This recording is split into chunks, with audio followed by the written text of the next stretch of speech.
Hello everyone, it's RC Dream Sounds here. Welcome to this channel where we're going to be talking about everything pertaining music production, mixing and signal processing per se. So I'm trying to build a series of videos where I'll be talking about equalization. But then I realized that in order to really look at this topic in detail and also bring out the fundamental principles or fundamental practices of equalization, I could not do these videos without introducing this beautiful tool or this beautiful instrument here, which is called the frequency spectrum chart. So today, this is what we're gonna look at.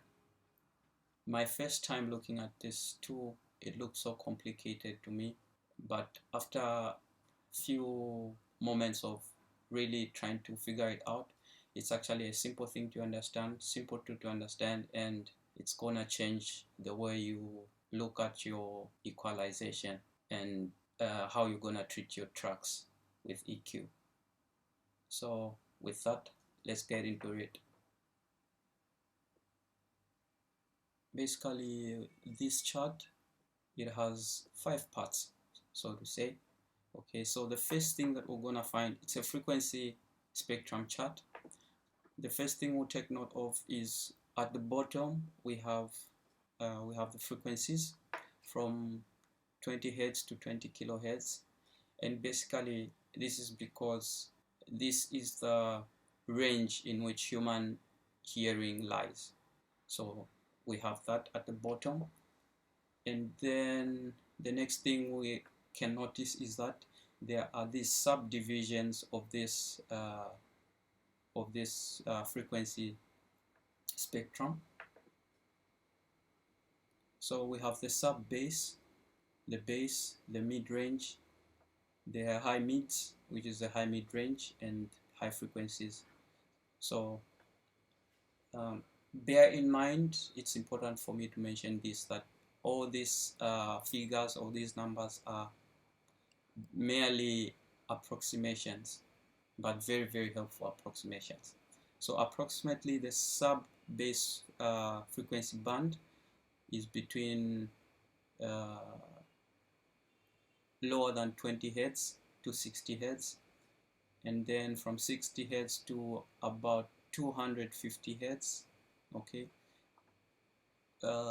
Also, notice that there are these colors here, which is red, orange. This should be what? Yellow. Then we have green here and blue. So these are showing us the specific divisions of the frequency spectrum, the specific frequency bands. So again, we're starting from the sub bass, which is in deep red. The orange is bass, which is 60 hertz to about 250 hertz, if you can check. Okay, 250 hertz. Then from 250 hertz to 2K, which is 2000 kilohertz, which is 2000 hertz, sorry, is our mid-range. Then 2K or 2 kilohertz, or call it 2000 hertz, to 6K, 6.3K is our high mid or high mid range, and then 6 to 20 is our high frequencies. Okay, so from there, the next thing we'll look at, we'll notice is this piano keyboard here.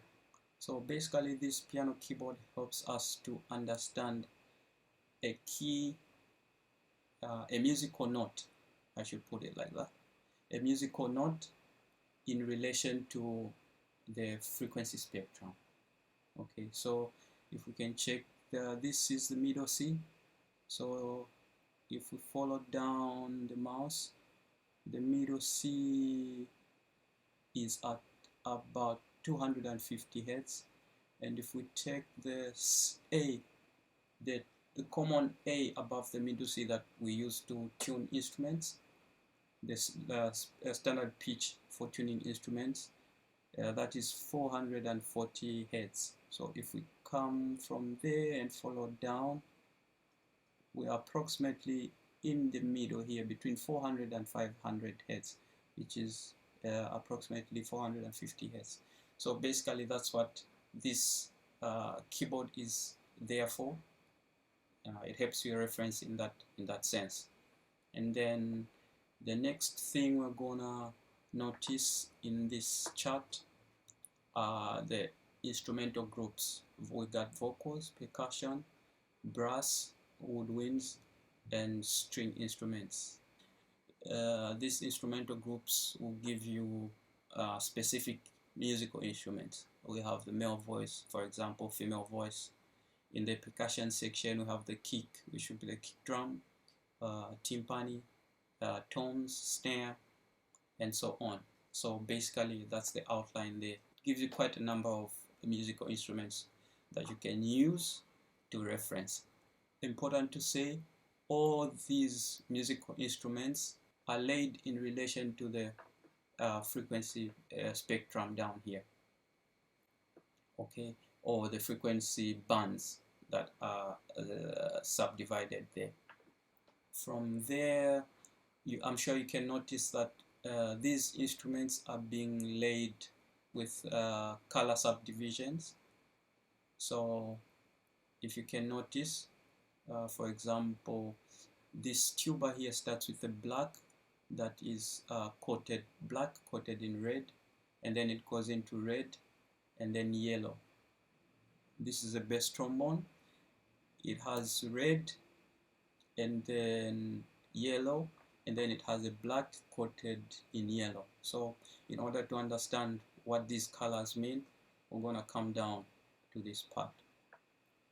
Okay, so basically these colors are giving you the composition of these instruments, right? So the black that is coated in red is low fundamentals, and then the red is fundamentals, the yellow is harmonics, and then the black that is coated in yellow is breath or air, and then at the bottom here, this should be the last part to explain in this chart. At the bottom we have property ranges, like more specific property ranges of what you would expect within certain frequency bands. Okay, in a moment, let me take a moment to explain what the lower fundamentals, and harmonics mean. Okay, so in principle, we are dealing with complex waves rather than sine waves. Okay, so a complex wave is built from mainly two things, and that is a fundamental frequency and then its harmonics, okay, which is the yellow here. So the red and the yellow. So the harmonics are actually multiples of the fundamental frequency, multiples of the actual frequency that resonates. So let's take, for instance, let's take a female vocal, all right? Let's say this female vocal here starts at, its fundamental frequency is at 250 hertz, right? Okay, that's the resonating frequency, or that's the sounding frequency, if I can simply put it like that.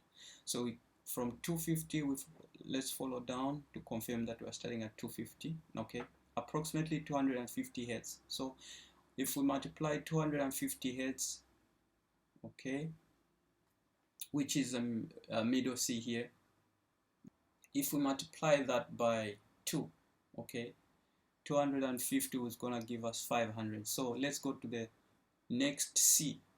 and see what we have there. So the next C on the keyboard is here, and then we're gonna move down to find out reference which frequency that is. Okay, so follow that down, and we're approximately at 500 hertz.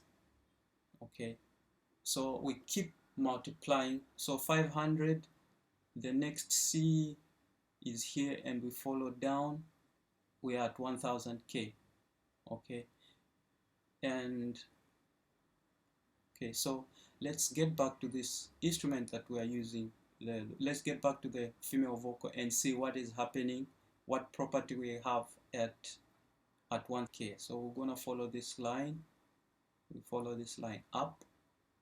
Okay, and we are already, so at about 1k we start to approach harmonics of a female vocal. After 1k, what we have is gonna be the harmonics of that vocal. Okay, so if we multiply by 1000 by 2, we're gonna be at 2k. This up here, the red and the yellow combined is what we get as a female vocal sound.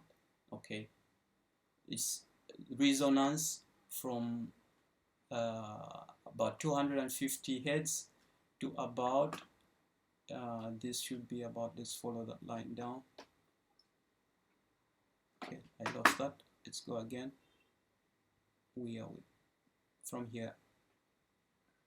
Okay, we are at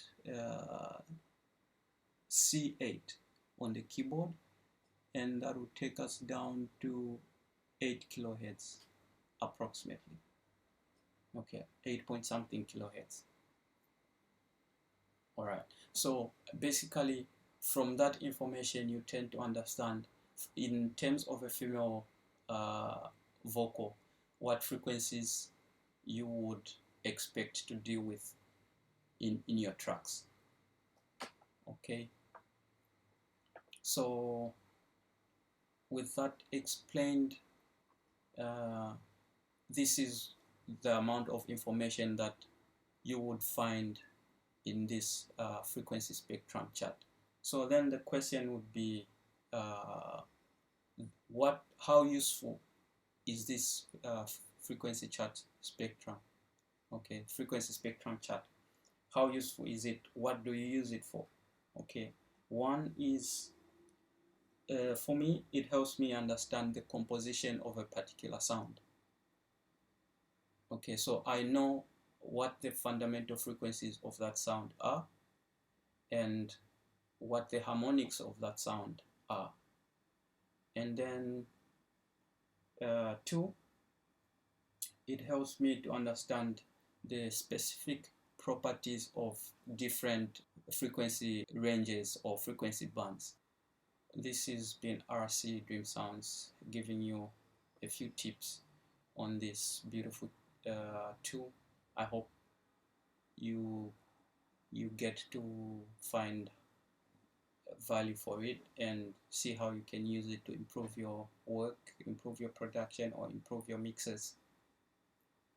If you have any questions about it or any corrections to make or anything that you feel I left out as I try to explain this, please, you can write in the comment section, and I'll really appreciate to see your comments. It's been RC Dream Sounds. Salute who altered this place.